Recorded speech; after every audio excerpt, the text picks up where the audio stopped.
Hello students, welcome to Angel Science World. நம்ம வந்து 11th standard Tamil medium half-yearly important questions பார்க்குறோம் இல்லையா. So next பார்த்தீங்க அப்படின்னா காரம் மற்றும் காரமான உலோகங்கள் தொகுதி 1 தொகுதி 2 இந்த யூனிட்டுக்கான இம்பார்ட்டன்ஸ் பார்த்துடலாம். யூனிட் வந்து 5. ஸோ இந்த லெசனை பொறுத்தவரையில் கலர்ஸு கண்டிப்பாக கேட்பாங்க. சோடியத்தோடைய கலர் என்ன, லித்தியத்தோடைய கலர் என்ன, சீசியம் என்ன கலரு. ஸோ 2 மார்க்லையும் கேட்பாங்க. அதனுடைய எலக்ட்ரான் அமைப்பு உங்களுக்கு எழுத தெரிஞ்சிருக்கணும். ஸோ அதே மாதிரி பார்த்தீங்க அப்படின்னா தயாரிக்கிறது அதோடைய பயன்கள். ஸோ அதோடைய பயன்கள் ரொம்ப ரொம்ப ரொம்ப இம்பார்ட்டன்ட். அப்படியே நான் புக்குக்கு பின்னால் உள்ள கொஸ்டின்ஸை வந்து சொல்லிடுறேன். லித்தியம் மற்றும் மெக்னீஷியத்தின் இடையான ஒற்றுமைகளை கூறுங்க அப்படின்னு சொல்லுவாங்க. 3 மார்க்லேயோ 5 மார்க்லேயோ எதிர்பார்க்கலாம். அதே மாதிரி பாரிசாந்தின் பயன்களை குறிப்பிடுக, ரொம்ப இம்பார்ட்டன்ட் கொஸ்டின். அடுத்து வந்து பார்த்திங்க அப்படின்னா 38வது கொஸ்டின், பெர்லியம் மற்றும் அலுமினியத்திற்கான ஒத்துமை. இது கண்டிப்பாக ரொம்ப ரொம்ப ரொம்ப ரொம்ப ரொம்ப இம்பார்ட்டன்ட், பார்த்துக்கோங்க. பாரிசாந்து எவ்வாறு தயாரிக்கப்படுகிறது, அதே மாதிரி பாரிசாந்தினுடைய பயன்கள், சிப்சத்தின் பயன்கள், சிப்சத்தை பற்றின ஒரு பொது பண்புகளை விவரி அப்படின்னு கூட கேட்பாங்க. ரொம்ப இந்த 3 கொஸ்டின் 38, 40, 41 ரொம்ப இம்பார்ட்டன்ட் கொஸ்டின். ஸோ பார்த்துக்கோங்க.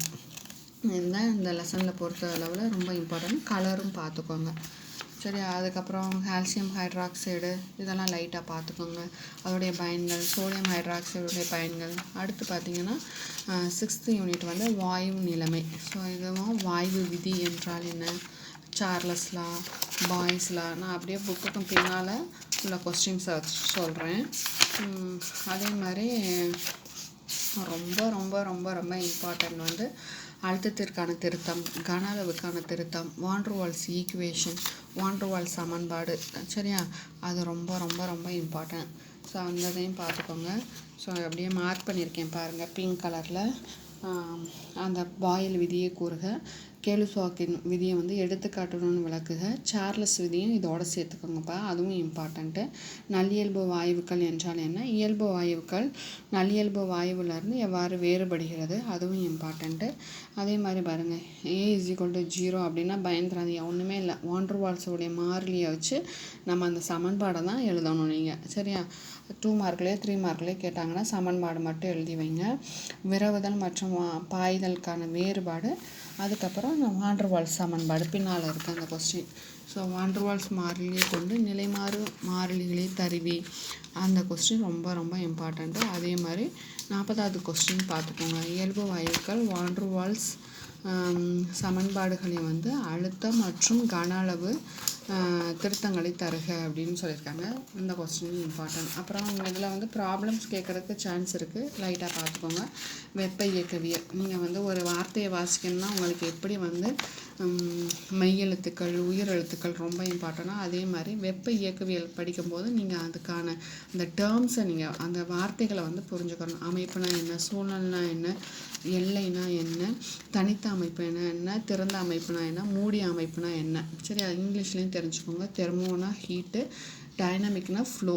அப்போ ஃப்ளோ ஆஃப் ஹீட்டு அதை பற்றி, அதாவது ஹீட்டு வந்து எப்படி பாயிருது அப்படிங்கிறத பற்றி தான் பார்க்க போகிறோம். அதான் திறந்த அமைப்பு, மூடிய அமைப்பு, தனித்த அமைப்பு. ஸோ இதில் வந்து லாஸ்ட்டில் புக் பேக்கில் நான் சொல்கிறேன் பாருங்கள். இதில் வந்து 3 விதி, தெர்மோடைனமிக்ஸ் ஃபர்ஸ்ட் லா, செகண்ட் லா, தேர்ட் லா இருக்குது. ரொம்ப ரொம்ப இம்பார்ட்டண்ட்டு. செகண்ட் லா வந்து ரொம்ப இம்பார்ட்டண்ட்டு. ஸோ அதை மட்டும் நான் பின்னால் புக்கு பின்னால் மார்க் பண்ணியிருக்கேன். ஸோ அதையும் பார்த்துக்கோங்க. ஸோ ஏற்கனவே கேட்ட midterm question paper, first midterm, second midterm, quarterly, இந்த கொஸ்டின்லாம் நீங்கள் வச்சுக்கிட்டு படிக்கணும். எந்தெந்த லெசன் வந்து கேட்டிருக்காங்க அப்படிங்கிறத, சரியா. வெப்ப இயக்கவியலின் முதல் விதி, ஹெஸ்லின் வெப்ப மாறா கூட்டல் விதி, பொறுமை சாரா பண்பு 2 எடுத்துக்காட்டுகளுடன் விளக்குக, ஹிப்ஸ் கட்டிலா ஆற்றலை விளக்குக. அதுக்கப்புறம் மோலார் வெப்ப ஏற்புத்திறன், படியக்கூட ஆற்றல், நிலை சார்பு வழி சார்பு என்றால் என்ன, எடுத்துக்காட்டு. அதுக்கப்புறம் வந்து 2ஆம் விதி, வெப்ப இயக்கவியலின் 2ஆம் விதி, அதுவும் இம்பார்ட்டண்ட்டு. 3ஆம் விதியும் பார்த்துக்கோங்க, அக ஆற்றலின் சிறப்பு இயல்பு, கிப்ஸ் கட்டிலா ஆற்றலின் சிறப்பு பண்புகள். இது